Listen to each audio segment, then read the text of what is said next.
Amen. So Matthew chapter 27, it's a long chapter, but I think it's important that we take the time, especially this time of year as we're getting ready to celebrate Easter and the crucifixion, to look at the entire crucifixion of Jesus Christ. And we're going to look at several verses in this passage today, but I want to start out right now in verse 11 of Matthew 27. And it says, "And Jesus stood before the governor, and the governor asked him, saying, Art thou the king of the Jews? And Jesus said unto him, Thou sayest. And when he was accused of the chief priests and elders, he answered nothing. Then said Pilate unto him, Hearest thou not how many things they witness against thee? And he answered him, Never a word, insomuch that the governor marveled greatly." Now, notice here, Jesus is on trial, and we know Jesus did absolutely nothing. But, let's think about it for a minute, though, okay? Does anybody get put to death for nothing? I mean, do multitudes get mad at people just for nothing? Because Jesus actually did do something, and really what his crime was is he told the truth. Right. That's really what it was. He upset the establishment. He mainly upset not the multitudes. He upset the religious leaders. They didn't like what he was preaching because, it was hurting them. People were following after Jesus instead of following after them. They were listening to Jesus over them. So we see in this story, they stirred up the multitude. They got the multitude all fired up. They convinced the multitude that they should be upset. And then, of course, everybody's crying out, to Pilate to crucify Jesus, and he just kind of goes along with the mob and does what they want him to do. But folks, there is no doubt, it's unquestionable that the crucifixion of Christ, Jesus willingly going to the cross the way he did, he proved he could have stopped it. When the soldiers came to get him, he just said, I am he, and they all fell down. Okay? Jesus could have stopped the crucifixion at any moment, but he didn't, because what he was about to do was necessary to save mankind. He had to go to the cross, not for his sake, but for our sake.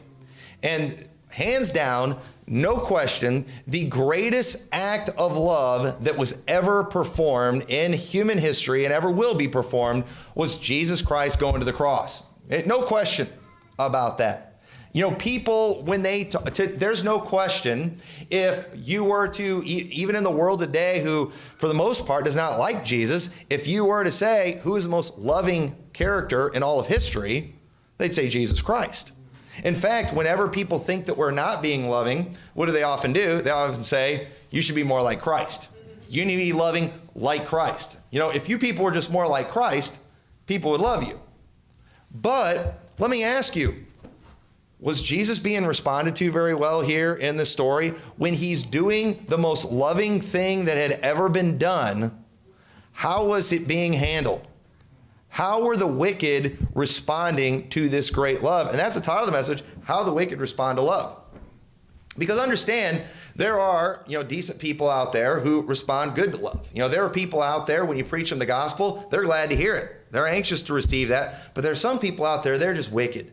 They're just evil. They just want to harm. They just want to hurt. And they don't respond well to it all. In fact, they get violent towards you. And that's exactly what they did with Jesus. So, not enough can be said about the act that Jesus Christ did. There's no song that does justice to the love that he showed. There's no poem that could ever be written that could do justice to the act of love that he showed. There is no there is no other act that we could even compare to what Jesus Christ did. This was the single greatest expression of love that there ever was.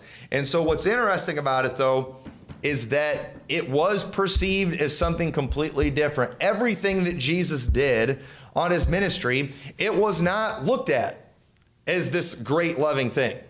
It was often, in fact, what we read in the passage, verse 11 through 14, we're seeing accusations thrown at him. We're seeing Jesus being accused of things. And, Pilate's like, man, do you not hear all these things you're being accused of? And you've got nothing to say about this? And he marveled at this. He'd never seen anything like this. I mean, obviously, with all the things that people are saying about you, Jesus, there must be something wrong with you. And isn't that the way it usually goes? I mean, isn't that usually proof? If what the masses are thinking, if that's what proves truth, then Jesus should be a bad guy. Okay? Hey, if what the masses are thinking about our church right now, we should be bad, right? Right? I mean, but, if we actually examine our works, we actually find out we're very loving. And I'm going to tell you right now, I just found out this week we've been registered by the Southern Poverty Law Center as a hate group. And you know, I obviously don't agree with that. You know, I think we are actually probably the most loving group in the state of Illinois, if you ask me. I believe that. And you know what? Say, well, what does that mean, that the Southern Poverty Law Center declared us a hate group? I'll tell you what it means. Watch this. I declare the Southern Poverty Law Center as a hate group. And you know what? I got a good mind to registry, and I'm going to put them on there. What did that accomplish? It'll make people that like us feel good, maybe. And it makes, so, you know, it's stupid, all right? It's stupid. Let's not even get proud of it. Nothing to brag about. It's just stupid, okay? But there's a lot of idiots out there that take themselves serious, and they're a group that's like that, you know? And they just have succeeded in getting a lot of fools to think that they are legit. But, you know, that is just ridiculous. You know, it's ridiculous, but yet, you know, what is it that we have done that's got us put on there? I'll tell you, it's been being loving. It's telling the truth. They're responding the same way they responded to Jesus. There's nothing different here, folks. And as we look at these things, we're going to find out there's nothing different.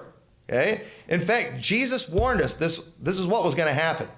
Okay? Jesus said, the world cannot hate you, but me it hateth. Okay? Listen, I've been in this community for over 8 years now.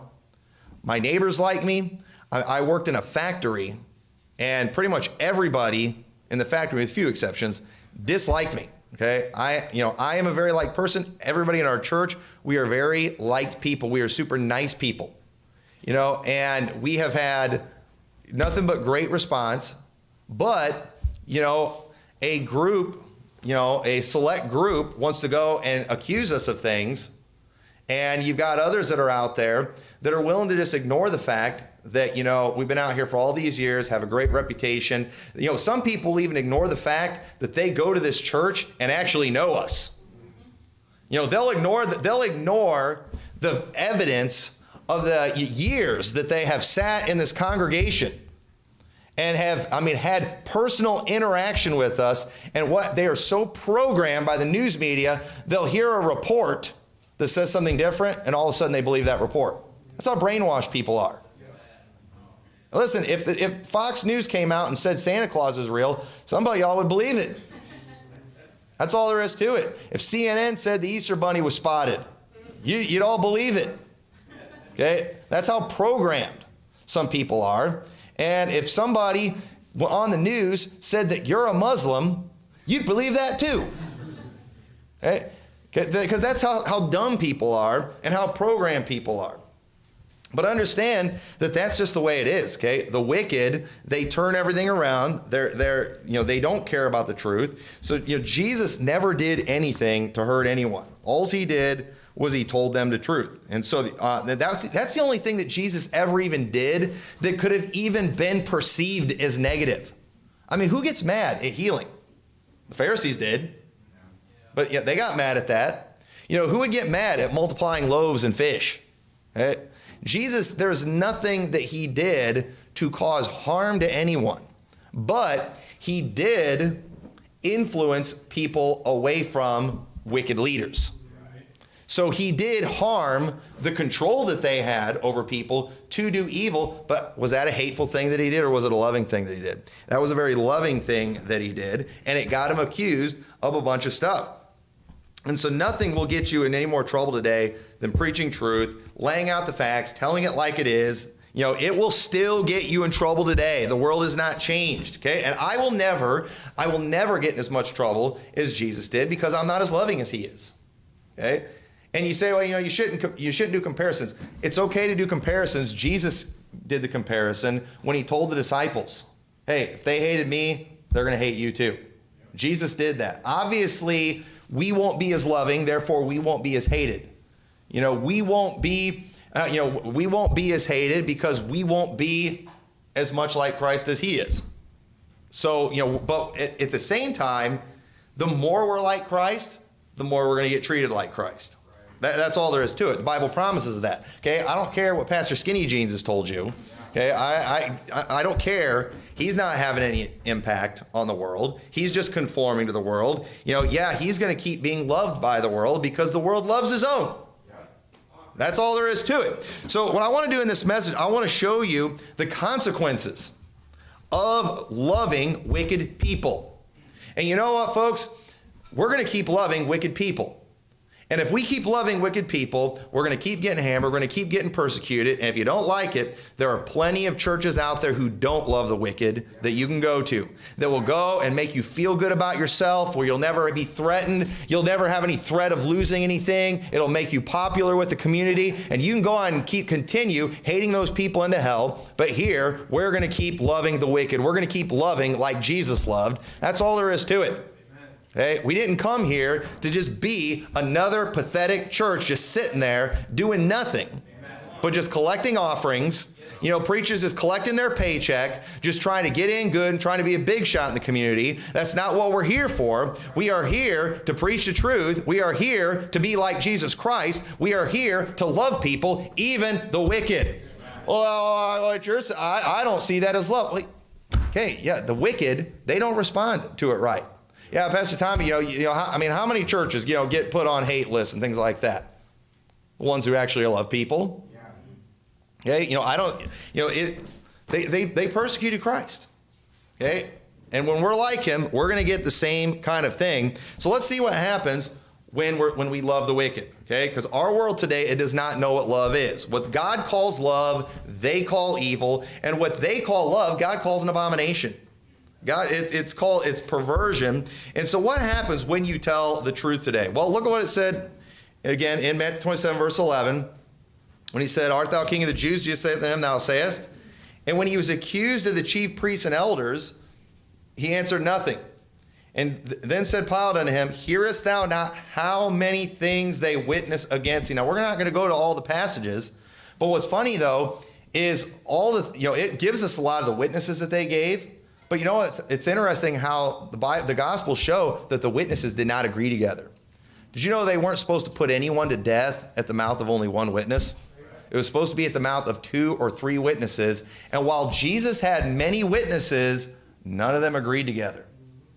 And you know what's crazy? Because in our social media world today, in our mob mentality world today, it's amazing the things that you can get accused of and held accountable for. We've got people in here that have been accused of being human traffickers. Why? Because they're soul winning in an area. They're giving the gospel. And folks, this is the world we live in, all right? And it doesn't bother me by the reprobate when the reprobates do it. But there was even Christian people. There was one guy who even asked me if I wanted to have him come as an evangelist to our church one time, that when he saw the post, he did a post against you guys for going out soul winning in an area, more than an hour and a half away from our church. These people aren't even going to come to their church. Yeah, that's right. We're going to get nothing from them. Nothing. But we're just preaching the gospel to them. We have nothing to gain from going into the inner city, going into a poor neighborhood, and giving people the gospel. We have nothing to gain from that. Isn't that being loving? Yes. I mean, that's what I thought it was, but boy, he's just indignant about it. I mean, this bum, this scumbag that calls himself an evangelist, is going to go and rip these guys, and he knows me. He knows our church. He knows what we stand for, but he got freaked out because he saw all the accusations. Well, I don't want to be a part of that. I don't want to get accused of anything. And so what does he do? He's just crying out, "Crucify him too," with the angry mob. Talking about a damnable sinner's prayer. What do you think they've got to do to get saved? They got to crawl over broken glass on their knees? Is that what you think? Is that what you've done? I mean, folks, this is the world that we live in, and it's the world that was in Christ's day too. That's these are the things that get us in trouble. That's what originally got us in trouble this week. People in town found out about our human trafficking going on in Chicago.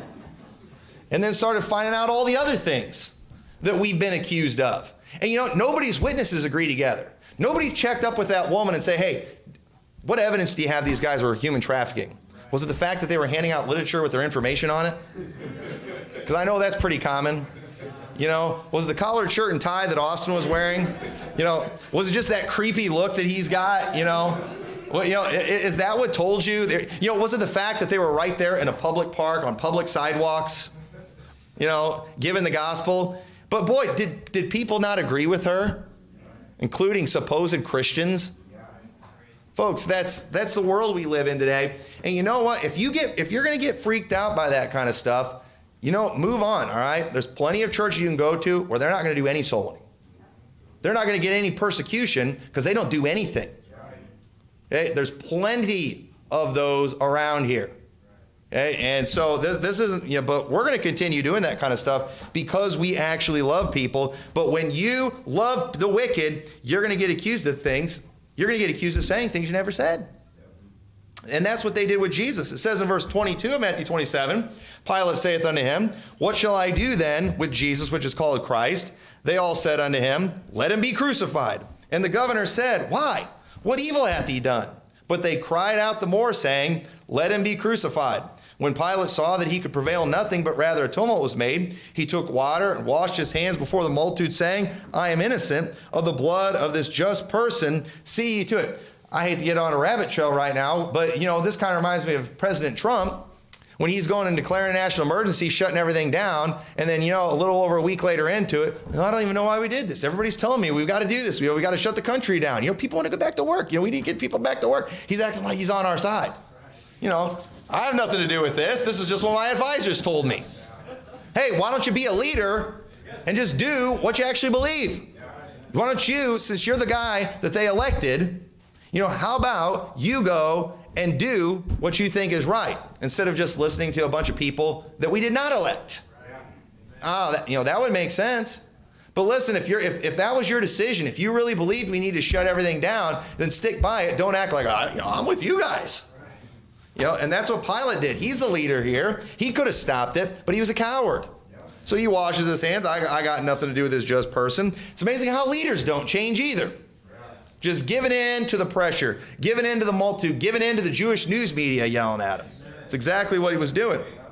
Then answered all the people and said, His blood be on us and on our children. Then released he Barabbas unto them. And when he had scourged Jesus, he delivered him to be crucified. So nobody can give any proof that Jesus has done anything. They just want him dead. That's all there is to it. And so the leaders, they just go along with it. Verse 38, Then there were two thieves crucified with him, the one on the right hand, the other on the left. And they that passed by reviled him, wagging their heads, and saying, Thou that destroyest the temple and buildest it in 3 days, save thyself, if thou be the Son of God. Come down from the cross. Notice this. Notice again what they said. Thou that destroyest the temple in 3 days, raise it up again.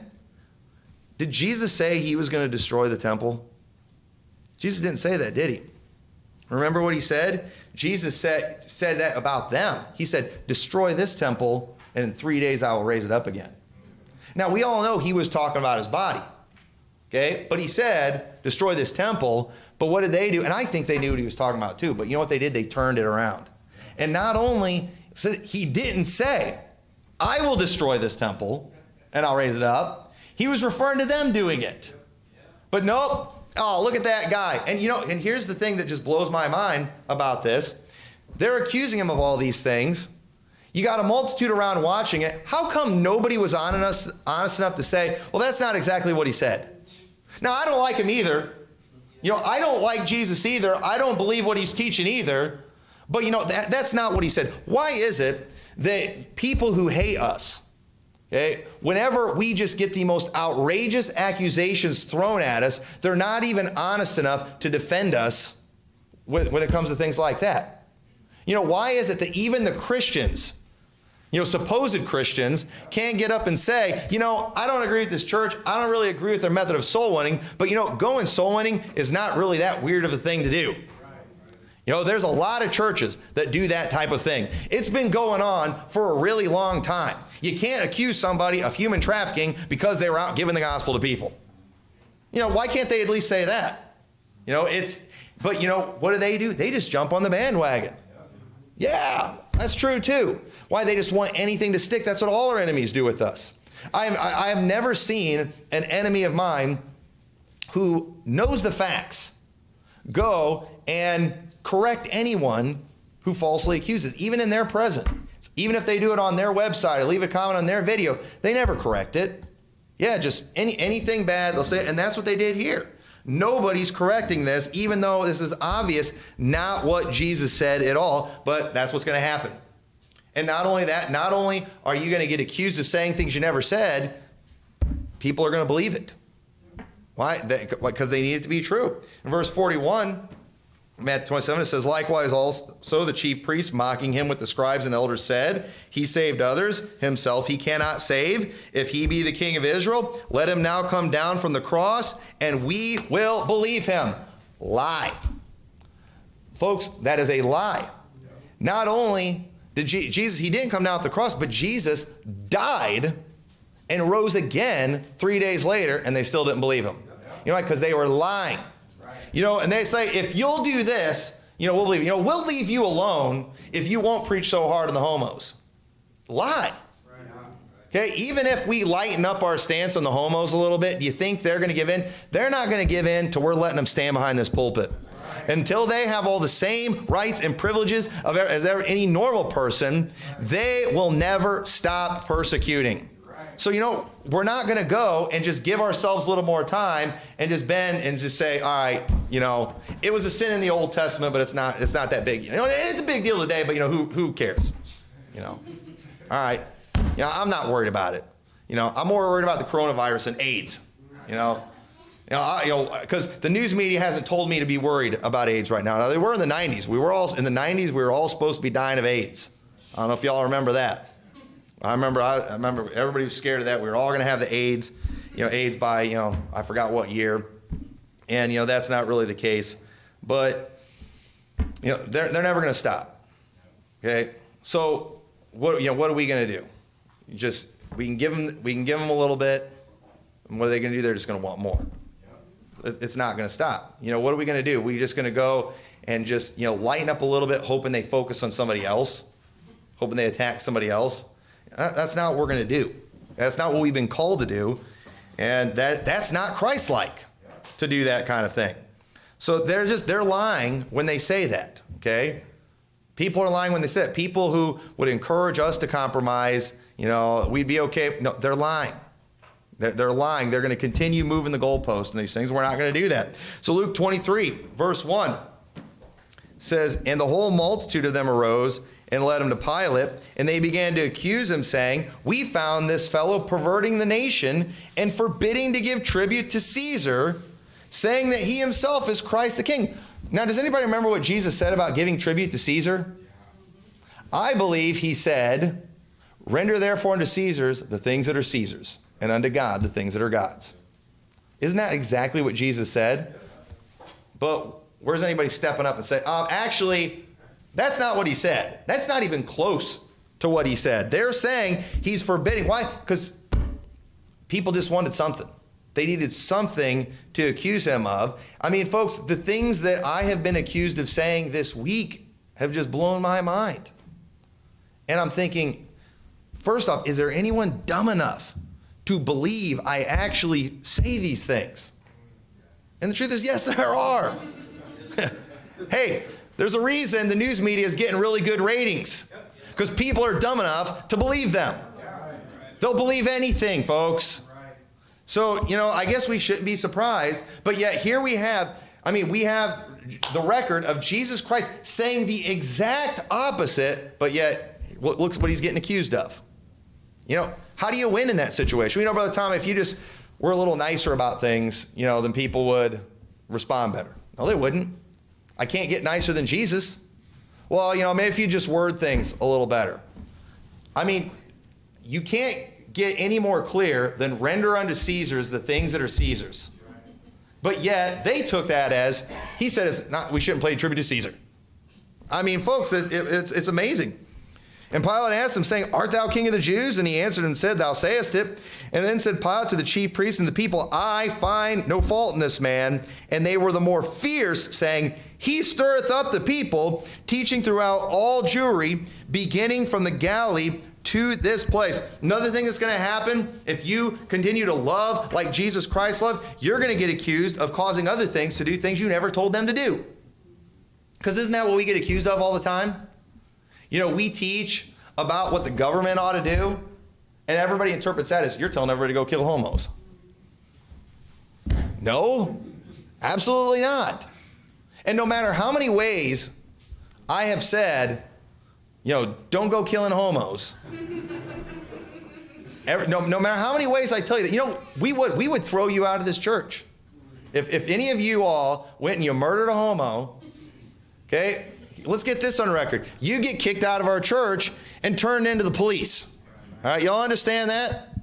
All right, just let me get on record as saying that. We will turn murderers, even of homos, over to the police. Okay? And you'll get kicked out of the church. Okay? Can I get any more clear than that right there? But no, you know, that statement right there, if it got in the right hands, you know what the headline's going to be? Pastor encourages congregation to go out and commit mass genocide. I don't know what else to say about that. I mean, I'm saying the truth. I'm saying what I believe. It's from the heart. But isn't that exactly what happened with Jesus? It's exactly what happened with Jesus. And it says, they said what he's doing, that he's stirring up the people. Where do we see? In fact, I see more where Jesus stopped people from committing insurrection. There was a time where they were wanting to make him king, which would have caused a great stir and a great battle, and Jesus refused it. He got out of there. Jesus did more to stop trouble than he did to stir up trouble, but he's being accused of stirring up trouble. Why? Because these people are just wicked. They hated what he taught. They hated him because they were wicked, and they just wanted him to go away. And so notice too, back in Matthew 27, in verse 62, it says, "Now the next day that followed the day of the preparation, the chief priests and Pharisees came together unto Pilate, saying, Sir, we remember that the deceiver said, while he was yet alive, after 3 days I will rise again." I think it's interesting how the priests and the Pharisees, they got that prophecy, but the disciples didn't. It's kind of an interesting side note there. And then he says, "Command therefore that the sepulchre be made sure unto the third day, lest his disciples come by night and steal him away, and say unto the people, He is risen from the dead. So the last error shall be worse than the first. Pilate said to them, Ye have a watch, go your way, make it as sure as ye can." So notice how they're like, this is what we think his disciples are going to do because of what we think he said. And notice his disciples didn't even believe he was going to rise from the dead 3 days later. And so they're just assuming. Why? Because they're judging them as they were in their hearts, that they're going to fake a resurrection, is what they're going to do. And isn't it amazing how often we get accused, like for example, too, in the news media, right? Now, this isn't about us, but look how every time there's a mass shooting, they're just licking their chops, hoping it's going to be a right-wing conservative. And they're always disappointed when they find out it's like another Muslim or another left-wing nut job liberal. They're always, it's like, please, some right-winger, some guy with the Second Amendment or a National Rifle Association bumper sticker, please go shoot a place up. That's what the news media is, and it just doesn't happen. But yet, isn't that what we're all supposed to do? Because we all have guns and AR-15s and things, that we're all just going to go do all these things. And so, let's make these laws to stop you all from doing these things you've never done. Things that you've never even told anyone to do, but we just think you're going to do that. Let's go and make all these laws to stop you from doing it. Why don't we go shut down all the gun stores while this, pandemic's going on? Because we think all those right-wingers are going to go, all zombie apocalypse on everybody and shooting everybody. It's not going to happen. But yet they go and they tell you these things are going to happen, and then they make laws and start implementing things, as though you've already done them. And folks, there is no example. Now, back in the old days, I've heard some stories. I heard Billy Kelly, an old revivalist preacher from back in the day, basically telling a story about how they used to pretty much go and lynch homos. It was kind of scary. It was way back in the day. It was down in the deep South and stuff. Now, I'm not going to say that's never happened in the United States. Okay, it did. It did. There was a time in our country where they put homos to death. Okay, and they lynched them, and that wasn't the way to do it. Due process, all that kind of stuff. I believe in that. However, in the last 20 or 30 years, okay, do we know? Have anybody ever heard of a Baptist? That went and heard his preacher preach about the homos and just went out killing homos. I've never even heard of that. Okay? Now, there might be one psycho nut job out there that, was off his meds, but I don't even know of that. Folks, it's not happening. It doesn't happen. Okay? Why? Because nobody's teaching that. But to listen to these people, you'd think that's what we're teaching, wouldn't you? It's just, it's fake. That's all there is to it. They're judging us as though they are in their hearts. And so they just assume the disciples, they're going to go and they're going to do this fake resurrection. And what's interesting, in Matthew 28, verse 11, it says, "Now when they were going, behold, some of the watch came to the city and showed unto the chief priests all the things that were done. And when they were assembled with the elders and had taken counsel, they gave large money unto the soldiers, saying, Say ye, his disciples came by night and stole him away whiles we slept.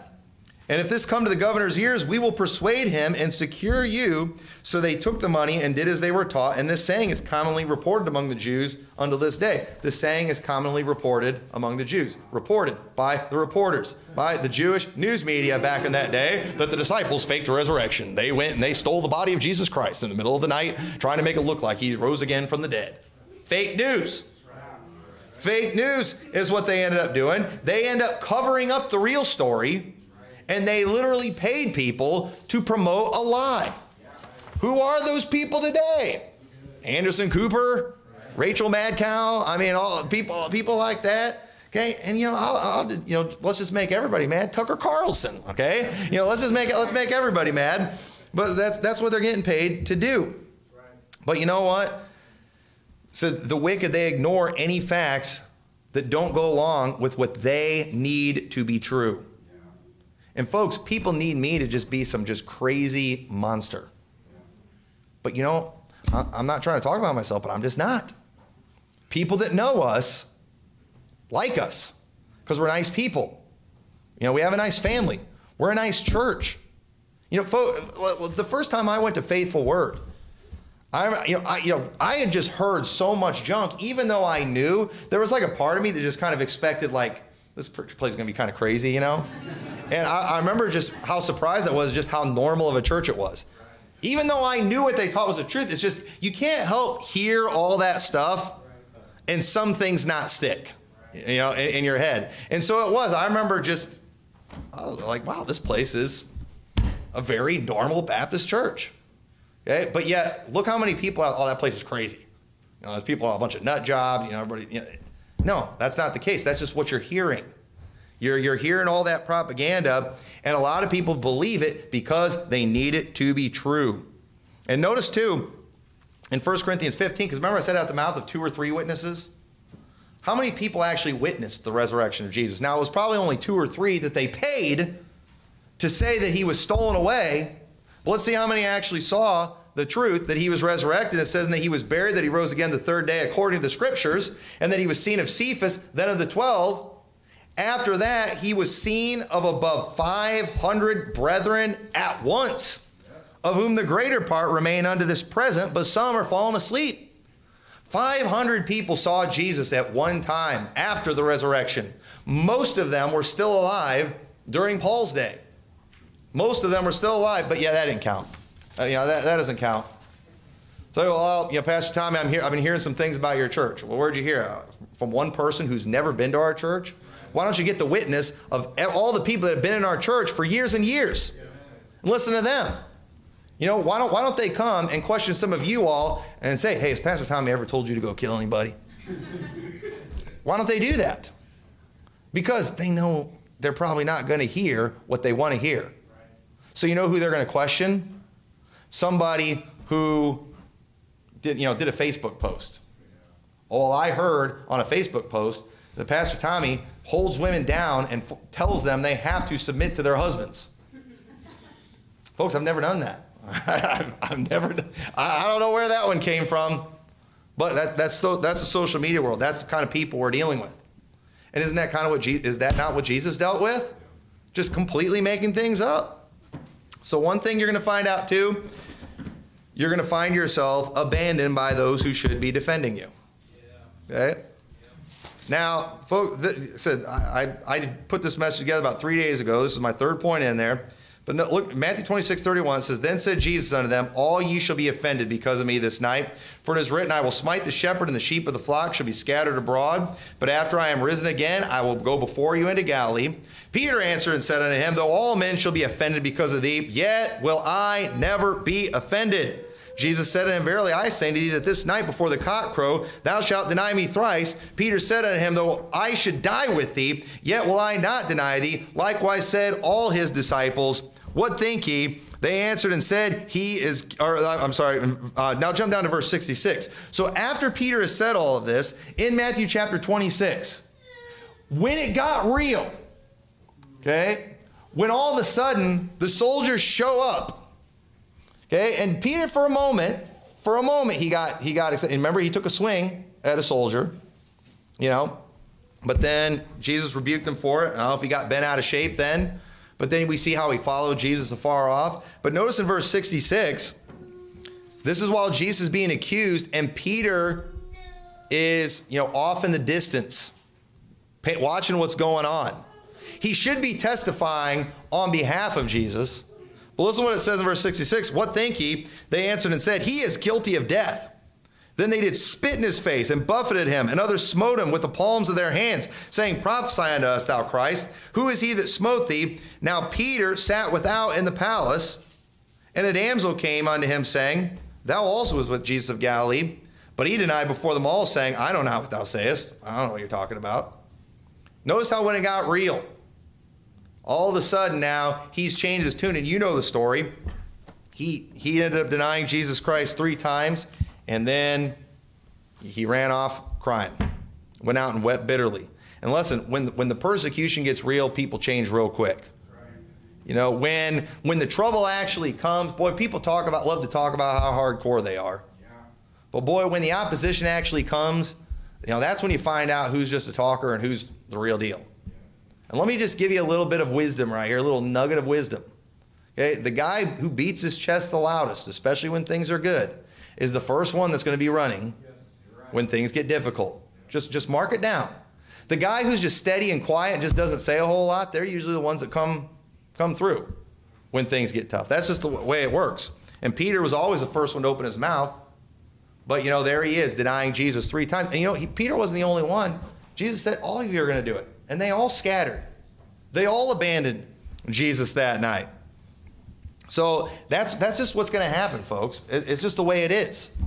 When we see things like this happen, we're not going to throw our hands up in despair. Why would we quit and give up on God when it turns out the Bible's true again? We should get freaked out when these things don't happen. Okay? Because something's wrong. And it's amazing how many people, they act like Christ, they preach like Christ, they love like Christ, and then they get persecuted, and they're like, what happened? Exactly what Jesus said would happen. And then, Jesus, he warned about, those who love. What verse am I thinking of? My mind just went blank about how they love the false prophets. The world loves them. Woe unto ye when all men shall speak well of you, for so did they to the false prophets. And you got these guys out there that said, Pastor Skinny Jeans, he's wearing the skinny jeans. Now, some of them wear them because they're queers, all right, and they like it. Some are wearing skinny jeans, though, as uncomfortable as they've got to be to fit in, because they want to be loved by everyone. And you know what? That's not good. That's not the way we're supposed to be as Christians, but that's what's going on. And you know what? They want to be loved because they love themselves. That's all there is to it. And so the last thing we see in the story is the persecution that Jesus endured. It came from the very people he was loving. It says in Luke 23:33, and when they were come to the place which is called Calvary, there they crucified him and the malefactors, one on the right hand and the other on the left. Then said Jesus, Father, forgive them, for they know not what they do. And they parted his raiment and cast lots. And the people stood beholding, and the rulers also with him derided him, saying, He saved others, let him save himself, if he be the Christ, the chosen of God. Notice what Jesus said, Father, forgive them, for they know not what they do. And here they are, while they are calling on him to save himself, and in their minds, if he saves himself, then we'll believe him. Then we will do what he wants. But what they didn't realize is that he had to die, he had to suffer to save them. They were calling on him to save himself, not realizing what he was doing was to save them. And our world today, they're trying to pressure us into lightening up and into not preaching so hard on things, thinking, if you'll do this, then we will do what you're saying you want us to do. No, we are doing these things for you. We are preaching the truth for you. We're taking the beating, we're taking the persecution, we're taking the bad reputation, we're taking all that stuff because we actually love the people in this community and want somebody to tell them the truth. We understand. We know, folks, we look at the science and we see what perversion does to people. We don't want that. Everybody thinks our government is so loving right now because they're working so hard to stop us from getting the coronavirus. Well, why don't they do anything to stop people from getting AIDS? Why aren't they doing something about that? Why aren't they doing more to protect children from pedophiles? Why aren't they doing more about that? Because they don't really care about that kind of stuff. But you know what? We do. We actually care. So when we're preaching against these perverts, we're doing that knowing we're going to make some people mad at us. We're going to get accused of some things, but somebody's got to hear the truth. There's people out there that because they're so brainwashed by television and the news media, they're letting these creeps into their house. They're allowing them to come to their family reunions. There's preachers that are even letting them into their churches around their children because they're scared somebody's going to say something negative against them. But folks, we know the damage, the psychological damage, the physical damage that can be done to a child by one of these people. And so we're going to keep them out of our midst. Amen. And we're going to get accused of all kinds of stuff for that. But I can't help it. I'm not capable of the hatred that this world has for people. I love people too much. I'm too loving. And Jesus, he was way too loving to just come down off that cross and to do what the people said. Because folks, Jesus wasn't like me, okay? Jesus didn't have the sin nature like I have. But I got to think it would have been good. It's like, you want me to come off this cross?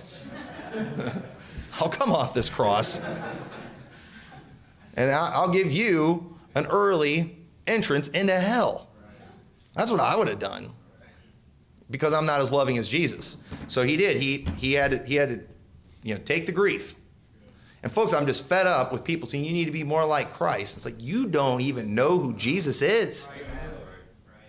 That's all there is to it. They've got a fake Christ that they've made up. John 7:7 says, the world cannot hate you, but me it hateth, because I testify of it, that the works thereof are evil. The only thing Jesus ever did, he physically never hurt a person.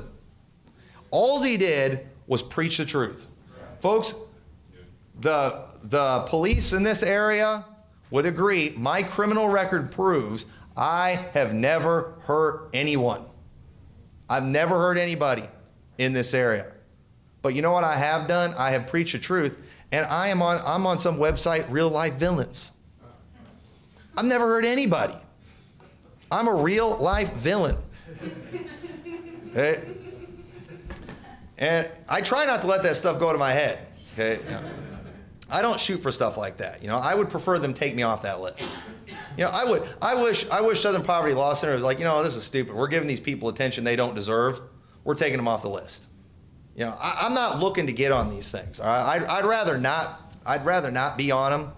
I'd rather not get the negative attention. I wish I could just make it go away. But the only way I can make it go away is to give them what they want. Jesus could have got the people to stop spitting on him if he'd have come off the cross. But what good would he have done them? That would have been horrible to them. And his love for them is what caused him to stay on the cross. And our love for people is what's going to cause us to keep preaching the truth. We are not worth hating. And nobody hates us. John 15:19 says, if you were of the world would love his own. But because you are not of the world, but I have chosen you out of the world, therefore the world hateth you. Remember the word that I said unto you, the servant is not greater than his Lord. If they have persecuted me, they will also persecute you. If they have kept my saying, they have not kept my saying, they will keep yours also. But all these things will they do unto you for my name's sake, because they know not him that sent me. If I had not come and spoken unto them, they had not had sin, but now they have no cloak for their sin. He that hateth me hateth my Father also. If I had not done among them the works which are done, which none other man did, they had not had sin, but now they have both seen and hated both me and my Father. But this has come to pass, that the word might be fulfilled, that it is written in their law, they hated me without a cause. So, folks, it says that they all these things do for my name's sake, because they know not him that sent me. You know why they say you're not very much like Christ? Because they don't know Christ. You know, why can't you be more like Christ when we're just preaching the words of Christ? Because they don't know him. But yet these same people that were crucifying Jesus, they did it in the name of God, didn't they? But it's because they didn't know God. So, folks, that's what we're up against. That's the way it's always going to be. And, get used to it or go compromise somewhere else. Because, this is not the place for that. We are, you know what? Not only do I declare the Southern Poverty Law Center a hate group, I declare Liberty Baptist Church a love group. So that cancels it out. So yeah, we're on their list as a hate group, but we are on Tommy McMurtry's list as a love group. That's what Liberty Baptist Church is. And so next time, if anybody ever brings that up, just say yes, but we're also on that list. And I'm going to have to start working on that website. So anyway, with that, let's pray. Dear Lord, we thank you so much for your word. Dear God, I pray that you'll help us to remember these things, Lord, during these difficult, crazy times we live in, Lord. Help us not to give in. Help us to continue loving people like you did. Help us to follow your example, and help us to just remember who you are, Lord. Help us not to get caught up into following after this fake Jesus that's out there that's just made up from men's wicked imaginations. But I pray you'll help us to just stick to your word, and that we will be that great light and continue to show great love for others. In your name we pray. Amen. All right. Go.